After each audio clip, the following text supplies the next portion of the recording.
What's going on, Trojan fans, Trojan Nation? Welcome to the USC LAFB show. I'm your host, Ryan Dyrud. Can you guys feel the energy around this program? The energy. So much energy. And we all have to obviously contain that excitement because it is just almost April. We have a long way to go until the 2026 class officially signs in December. But B, we have an actual current class and team that is going to play this fall. And so while the 2026 class looks great, we still need this current team to play great and good. And I do believe that they're trending the right way and a lot of other reasons, which is more conversations that we'll talk about. So had to jump on here. Another big recruiting update we'll get to right now. I'm sure most of you have heard by the time I actually publish this. Probably all of you have probably heard the news, and maybe it'll be official by then. As of right now, we'll leave it at that. So we'll talk about that. Spring ball kicks off today. Tim Prangley, who is now here with us at the LAFB Network, is on campus. I will be there on Thursday, but he is on campus today. And so his call-in show tomorrow, I'm sure we'll have plenty of updates, sights, and sounds from spring practice kicking off. So we'll talk a little bit about that, or I'll just mention it briefly. And then Lincoln Riley was on Trojan Live yesterday, dropping a few nuggets here and there that we can discuss quickly. So a lot to get to, but we'll keep this as our usual 20, 30-minute short and sweet. Quickly, show is always brought to you by our friends at Bet Online. A lot of fun stuff with March Madness. Hopefully you guys have won some money on Bet Online and March Madness, all the best lines. Game spreads, everything. You can do same game parlays if you want to just stick with one game, or you can stack different teams and games and do a parlay that way, or just bet straight up. All of that can be done at betonline.ag. Tell them the LAFB Network sent you. Betonline.ag, where the game starts. Super quick, before we get into this huge recruiting news, which is very exciting, I just want to make a correction. I had a mistake last episode when I was by myself doing a recruiting update, and many of you jumped to correct me, and I appreciate that. I truly do, so thank you. Jonas Williams, quarterback commit for USC, fantastic, going to be elite. I mistakenly said that he sat out last year. I did a bunch of research, so it wasn't like I just made it up. I don't want you to think that, but all the usual places I look, Max Preps, whatever, for like statistics for him, because, I don't live in Illinois, so doing some research that way, and I could not find anything. So I just kind of made the assumption that, well, he transferred schools to where he's at now, so maybe he sat out the year before. I was wrong. He did. Not only did he play last year, he led his team to a 12-1 record, had like 50 touchdowns, 4,000 plus yards. I mean, had a fantastic year. One of the best players. I think he actually won the state player in Illinois. So I was very wrong on that. So not only did he play, he had an elite season, which should just add more excitement to his commitment to USC. So I wanted to set that straight. Apologize. Never want to seem like we're not doing research or any misinformation here. I simply just missed that. And so no excuses, but a lot of times with all these recruits, it's sometimes hard to actually find some of their stat lines and stuff. So surprisingly, it wasn't on Max Preps, at least when I looked. I did find some stuff on Huddle now. Thank you. Someone commented that, and others found some newspaper clippings and stuff. So anyway, Jonas Williams did play last year, played fantastically, and will just continue building his high school legacy in his senior year now as he's a USC Trojan commit. So the news at hand. And it felt like this was kind of trending this way. On social, there was the trending "We Want Tom" tweets going out and the hashtag. So for those that have not heard, Tomuhini Topui, the elite 4-star defensive lineman from Modern Day, just decommitted from Oregon. Been committed to Oregon since October. USC has been pushed hard for him there late last year, but now has revamped that with this new kind of vision with Chad Bowden and everything they're doing in California. And I've been pushing real hard behind the scenes. Coach Henney, Coach Nua, Coach Dog. Coach Dog deserves a ton of credit, who probably doesn't get talked about enough, but he's huge in recruiting, especially with poly kids. Been pushing hard behind the scenes. He decommits today from Oregon. He is on USC's campus right now at their spring practice. So these are all things where it's kind of a gray area in reporting recruits on campus, but like everyone's talking about it. On 3, they're all posting about it. So he's on campus right now, rocking USC Cardinal Red. Prior to us knowing and seeing him on campus, like I said, Tim's there. We a bunch of friends on the beat that I know. Prior to knowing he was on campus, I had a source I talked to that predicted him to commit to SC. And then all the major outlets have since, not saying I was first, but all the other outlets since the decommitment have now come out and put in crystal balls and predictions for him to commit to SC. For on 3, all the big 3, the great Scott Schrader, good friend of mine, who's the USC recruiting person for on 3, but then also the national guys, Steve Wiltfong and Chad Simmons also put in predictions, and 247 Sports also put in a crystal ball. So I think all of that, coupled with the fact that he's on USC's campus right now, rocking the Cardinal Red, with all the momentum that we were hearing behind the scenes, I think it's pretty evident that he will be committing to USC. On top of that, and again, I'm not, as of now, there is not a confirmed commitment yet, but on top of that, USC just posted a video on their social. And it's kind of funny how this is kind of changed maybe, or they've kind of leaned into, the fun of social media. USC is the best social team in college sports. Last year, you remember when commitments would come, we'd get the beacon, right? We'd get the bat beacon. Lincoln Riley would send out a fight on emoji. Annie Henson, some of the coaches. It seemed like that was always okay. A commitment's coming. It wouldn't necessarily come right then, the announcement, but that was like a verbal had occurred to the coaching staff. Now, recently, and I don't think this has been for everyone, obviously, all 15 commits, but for sure I remember this happening with Trent Mosley, that social team will release a video, and the video has some innuendos pertaining to this commit. If you remember Trent Mosley's, or before, maybe it's not, but I think we can figure out that they do have something to do with each other. Right before Trent Mosley, the great receiver, committed, the video came out about USC being wide receiver U. Mike Williams was in the video. All the highlights were against Notre Dame. Trent Mosley's parents are Notre Dame alum. Notre Dame was the top school competing with USC for Trent Mosley.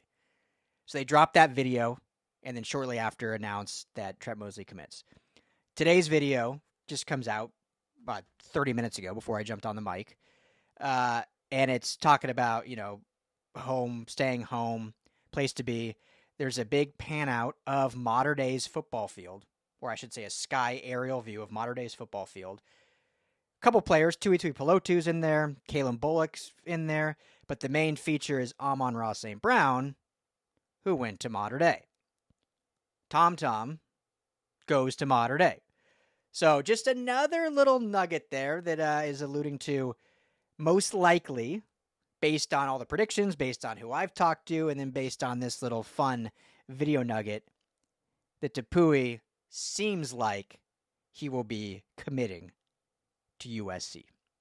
6'3", 325, huge body. For the industry rankings, he is the 15th ranked defensive lineman in the class. So if they're able to land him now, they will have 5 defensive linemen / edge, if you want to pair them together. Jamin Winfield, I think, is a true interior defensive lineman. He's the 8th ranked defensive lineman. Samota Katanga, the other local kid, more probably of an edge, but can slide inside if need be, the 11th ranked defensive lineman. Braden Jones, also I think more edge, but can definitely kind of has the size to play inside if needed. 18th ranked defensive lineman. Andrew Williams, the local kid from LA as well. And then now if they were able to add Tom, who was the 15th ranked. So you're talking about 4 defensive linemen in the top 20. And Andrew Williams, 3-star lower rank, but has tremendous size and probably one of those kids that's goes to a school that's not heavily recruited, so probably his ranking maybe doesn't fit who he is. Maybe I'm just being optimistic, but I think he has a lot of talent. So huge. I mean, some people think this ranking's off. Some people think Tom is, one of the top 5 defensive linemen in the class. We'll see. But local kid would be fantastic to see if it happens. So all arrows point to him committing SC. Again, I keep checking my phone just seeing if it officially does come through while I'm recording. But it seems like it's happening. But as of now, officially decommitted from Oregon on USC's campus, and all major outlets, including a source of mine, predicting a commitment to USC. The momentum keeps rolling, right as spring ball is starting. And I think that's what's exciting, too, is the fact that he's at spring practice on campus, local kid. Is it when you have these local kids around, too, it's so much easier to retain them. That's what we keep talking about, right? Because everyone, and rightfully so, but everyone's like, it's a long way to go. Everyone needs to slow down, pump it off. But the fact that it's more local, and again, they're still going after big name guys. Obviously, Winfield, who I just mentioned, he's from Texas. Braden Jones, I believe, is from Illinois. Xavier Griffin's from Georgia, who's the number 1 commit in this class so far. Jonas Williams from Illinois. So, I mean, you're still getting national kids, and you have to. And I've heard rumors of a few other. Coach Henny's just doing work on the defensive line. A few other potential kind of SEC country kids that are trending in the right way. So they're going to have other recruits from around the country. But when we talk about 30 to 35 recruits, if 20 of those are Cali kids, it's so much more likely that all 20 of those stay because, there's all the reasons at bay. But during the season, when other schools are pushing, wait, all right, come to practice. Let's go hang out. Let's talk it out. What's going on? What are they offering? When your kid's in Georgia, it's really hard to be like, hey, how are we feeling? You still feeling good? When Georgia's doing that, hey, come to practice. Come on, just come down. Let's chat. Come to my office. So guys like Tom and all these Brandon Lockhart and RJ Sermons, and when all these schools probably start pressing in October, November, close, hopefully SC is a winning season and playing great, but then also can just be like, all right, come back, let's hang out, 30-minute drive up to 5, make sure everything's good, we're in good standing and good. So it just makes it that much easier when you're close. So I'm sure I've overstated it many times, but certainly the case. So spring ball, though, kicking off, baby. It's always, spring ball is like so exciting because like, they're back practicing. We start to see the formation of like what the 2025 class was, pairing with the returners of last year, the Kamari Ramseys of last year, back looking great. Jaden Maeva, is he going to make that step to be that starter or that fully like capable non-negative play starter? You look at the offensive line and guys returning. You see the transfer portal kids. So that's all super exciting. And then it's like it's a month, and then you have like May, June, and July to just like wait again.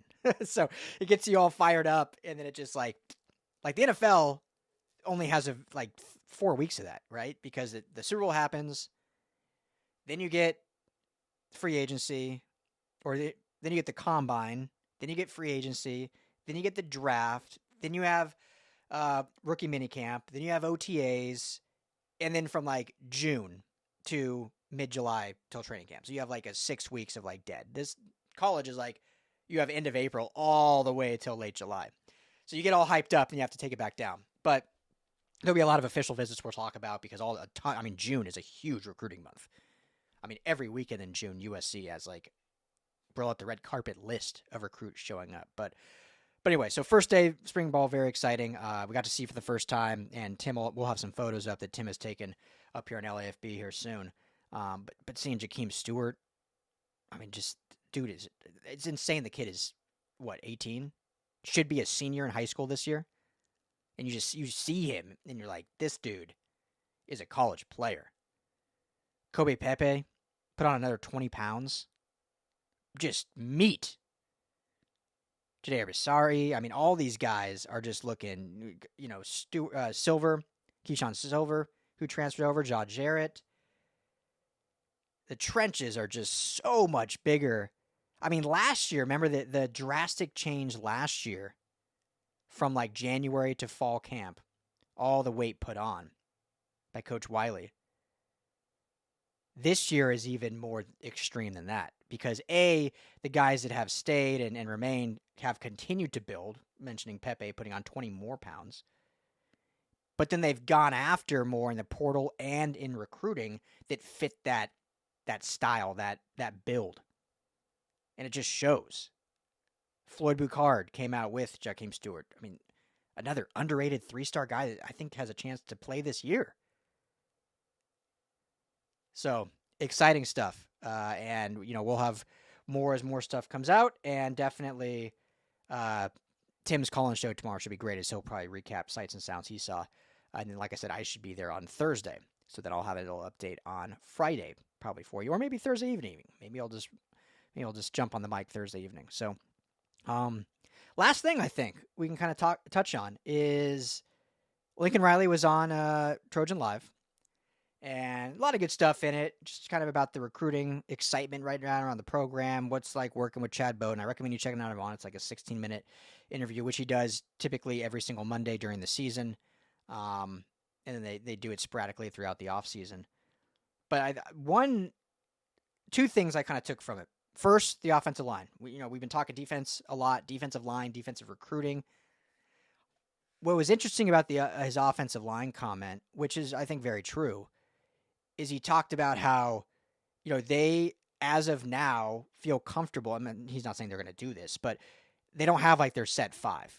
I think I think there's the assumption, and I'm sure the coaching staff is like, these are who we kind of envision right now. Like when we're doing scrimmaging, this is who will be.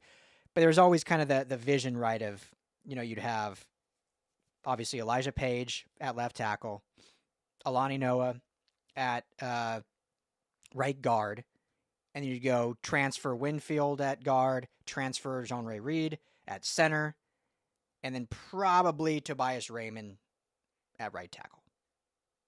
That's kind of like the thought. Coach Riley came out and said, like, we love the versatility of these guys, which I've talked about a lot. Like, they look for versatility in offensive linemen. It's just, even before Riley, they've kind of done it. But for sure, since Riley's been here, I mean, just look at every center, every single season is a guy that played guard or tackle previously. They love to have that versatility because it gives you options. It's good for development because then these guys go to the next level. They can find a spot that fits best for them. So that's good in recruiting tactics as well. To like, hey, well, we're going to test you kind of out where you fit best. So at the next level, you don't all of a sudden go to your combine. They're like, hey, we actually see you as a guard, even though you played tackle all 5 years. Like you're going to play guard at this level. Well, now we're going to figure that out beforehand. Like Jonah Monheim wouldn't have played tackle in the NFL. Comes back one more season, moves to center. Now he's going to get drafted as a center. So it's a good recruiting tool too. But he basically said he sees like 20 combinations they could have all along the starting 5. Again, they're not going to do that. They're going to test it out in spring a lot, test it out in fall camp, and hopefully go into week 1 knowing they're starting 5. I know 2 years ago, that was a huge conversation of like, man, there's like every series, it's like they're switching someone out and you can't get that continuity. So you don't want to have that. But now's the time to kind of test it out and see truly what your starting 5 is and where they fit best.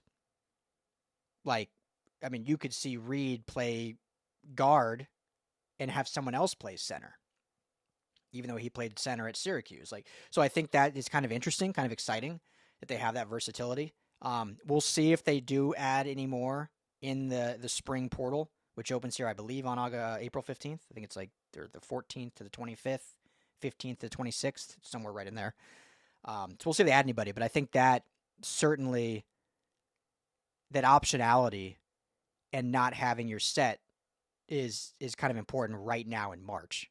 That's kind of what you want. You want this competition, this healthy competition, and then the chips kind of settle in as you go forward, which leads me to my final thing I wanted to bring up, and that is talking about quarterbacks. And obviously, I think Jaden Maava, as it stands right now, is your incumbent starting quarterback. But Coach Riley was very clear, like, there will be a competition. Like, no one is set as the starter right now on March 25th. So you got Maava, you got the true freshman, Husan Longstreet, and you got the transfer, Sam Heward, Coach Heward's nephew. And Sam Heward's older, former 5-star. And it just, it shows how football can be kind of cruel. Former 5-star, now he's on his 4th program. Had dealt with injuries and whatnot. But the kid has talent. I'm not saying he's going to win the starting job, but I think it's they're going to see what they have in him. May surprise people. But obviously, Maeva has the upper hand. He's been in the offense longer. He started 4 games last year, went 3-1. I think we all saw the arm talent and the excitement he brings the offense. But we also saw a little bit of the aggression and the negative plays. And it cost them in the Notre Dame game. Now, he was a big reason why they were in that game to begin with, but obviously, pick 6 when you're going to tie the game, that swings it. Then throws another pick 6 when they're going to bring it within 1 score. Texas A&M threw them out of the game in the first half and then threw them into the game and won the game in the second half. So he's the reason they won that game. I mean, obviously with the whole team, but like how he played in the second half was remarkable. And the poise and the moxie that he had to come back from that. But they may have not been in that situation had he had played even just a mediocre first half without, the interceptions and whatnot. So those are the things that they're going to look for in spring camp. Is if he can negate those negative plays, the job's his. He will be your starting quarterback. Unless Husan Longstreet is just like above his shoulders in smarts and being a true freshman. Ideally, though, you do not want to start a true freshman. Even Caleb Williams, granted they had also a 5-star on the roster at the time that Lincoln had recruited at Oklahoma. But even Caleb Williams didn't take over until midway through the season. So he didn't start game 1 as a true freshman. And then ultimately the season didn't go exactly how they were hoping, and then he took over, and the rest is history. So you don't want, if Husan Longstreet's starting, most likely that means Maeva did not take that next step. Again, unless Longstreet is just like blows everyone away, which I'm not saying can't happen, but what we've known about Longstreet is the hype is real, the talent is real. He's going to be a great player. I truly believe that. But we knew that he was a little raw coming in, and there was going to be some development, and obviously you got to learn the whole new college system and whatnot. So the thought was it was going to be good for him to have a solid year to learn and then take over. So if he's starting day 1, most likely that means Maeva just did not make that next step. So I'm not saying that's going to happen, but that's what they're going to be looking for. But that's why you have a true competition, and you don't just hand the keys immediately over. And he said, the best player will play. Best player will play. Which I think is what you want. Which is sometimes hard to do in this NIL transfer portal era. Because this has nothing to do with the quarterbacks anymore, just in general. But if you have a guy in your roster you're paying as a starter, but then someone beats him out who's either making nothing to little to nothing and becomes a starter, what dynamic does that do? But also, most likely that starter is going to then transfer, which if he's not starting anyway, more power to him. It's just a different dynamic now. It's not like the Pete days. It's so different. It's not like the Pete days where you have 3 5-star quarterbacks on the roster and you compete. Whoever wins the job wins it. The other 2 just sit and wait. I mean, you're not going to have that. It's just never going to happen again. Texas is the closest we'll probably ever see with the fact they had Quinn Ewers and Arch Manning at the same time. But they were paying over almost $6 million between the 2 of them. Just those 2 players, they were paying $6 million. Manning was making more than Ewers to be the backup. He had more NIL money than Quinn Ewers to be the backup.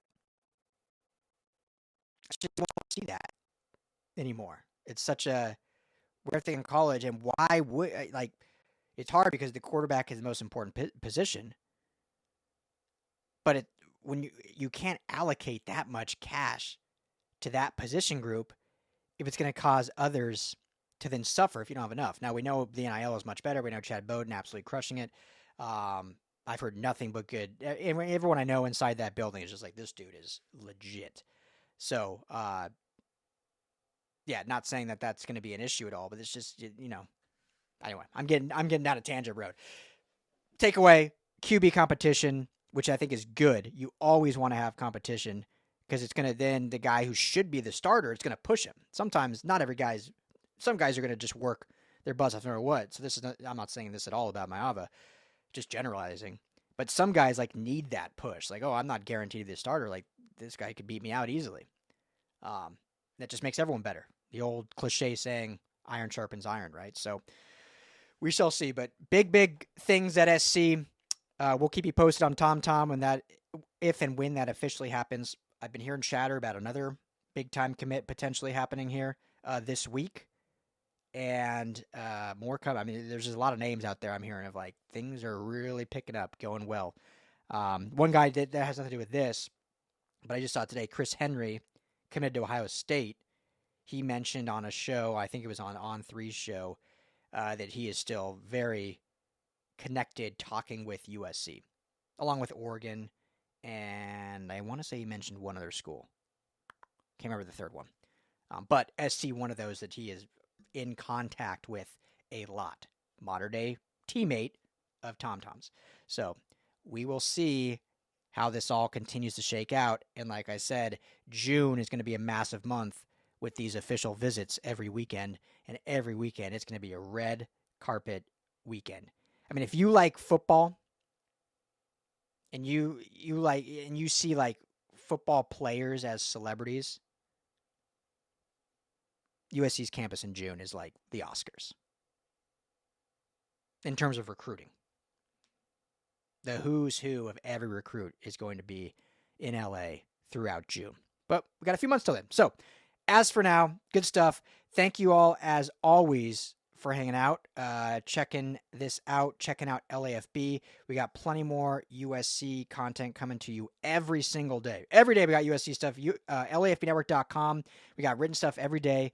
Videos, maybe not every day. I'm trying to do more and more. I really do appreciate how much you guys have engaged and really leaned into this so we can do more of this. And then, like I said, Tim Prangley with Madman doing the call-in show every Wednesday night, 6 p.m., right here on this YouTube channel, USC LAFB. We'll also stream it live on LAFBnetwork.com, and then we'll put it up on Apple, Spotify, on the Salute to Troy podcast after it has aired. So make sure to subscribe to USC LAFB if you have not, so you get notified when we go live there, plus all these recruiting videos we got. And obviously we got more different types of videos coming down the pipeline as the offseason rolls on into the regular season. So for everyone at LAFB, I'm Ryan Darrard, and as always, Trojan Nation, fight on.